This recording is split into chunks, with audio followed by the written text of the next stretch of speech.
How to cancel your Amazon Prime membership. Hi everybody, welcome back to our channel. So in today's guide video, I'll simply guide you through the steps on how you can cancel your Amazon Prime membership. So make sure to watch the video till the end.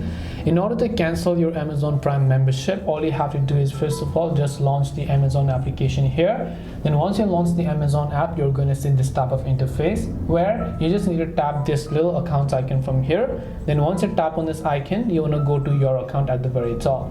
Once you go to option called your account, you want to scroll down until you get to the option called manage Prime membership. So tap on manage Prime membership, and once you do that, again you're going to land on this page where you have to tap on manage membership here, and you can see manage membership, update, cancel and more. So that's where you want to tap on. And then here you'll have an option called end membership that says by ending your membership you will lose access to your Prime benefits. So all you need to do is just tap on end trial and benefits, and then your Amazon Prime membership will be successfully cancelled.